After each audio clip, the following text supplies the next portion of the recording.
Today we're answering a question from our Facebook subscriber, Honey Eduque. And here's her question. I'm currently not at my 100% because I allow notifications to distract me. But what can I do if social media is my niche or job? Well, we all know how it is, right?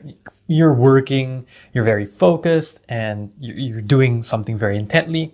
Maybe you're making a report, maybe you're doing some research, maybe you're writing a blog post, maybe you're editing an image, and all of a sudden we hear our phone ding. There's a ding, and then we look down on it.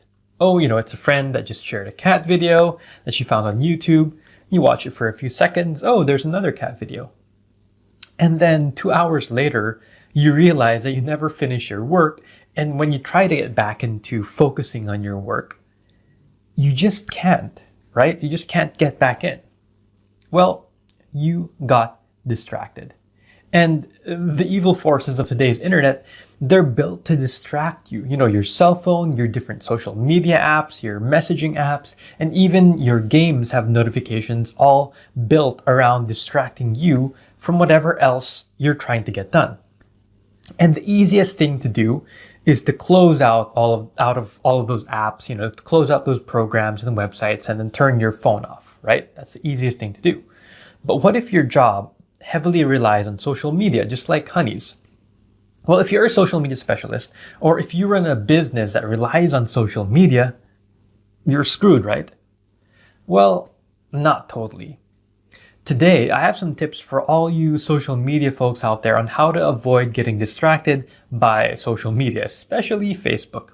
So, first tip, turn off your news feed and only look at the notifications.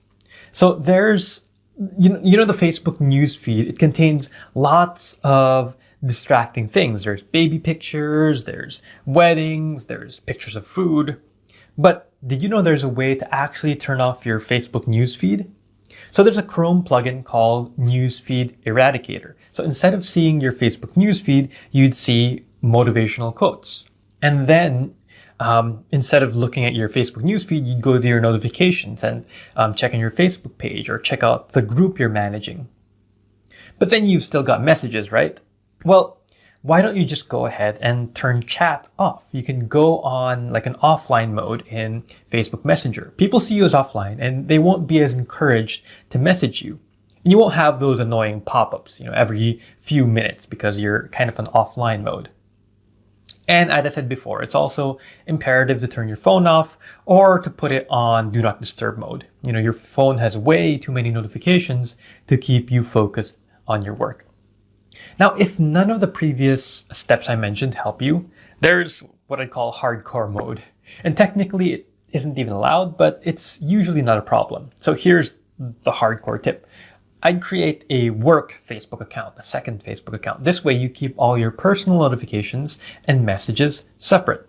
Now, this secondary work account should then be an admin of the Facebook pages and groups that you manage, but your real life friends, they shouldn't be on this Facebook account. This way, everything about this Facebook account is work related. And if you want to check your personal stuff, that's what the other account is for.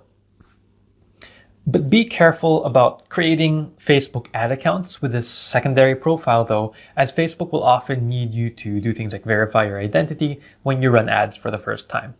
You should be able to, however, manage ads on an existing ad account. You can even use a different browser for your personal accounts and your business accounts. And, have only your personal account on your phone, and on your computer, that's when you mainly run your business Facebook account. This way you keep your personal notifications from interfering with your work stuff. So, have any of these tips helped you? Let me know in the comment section.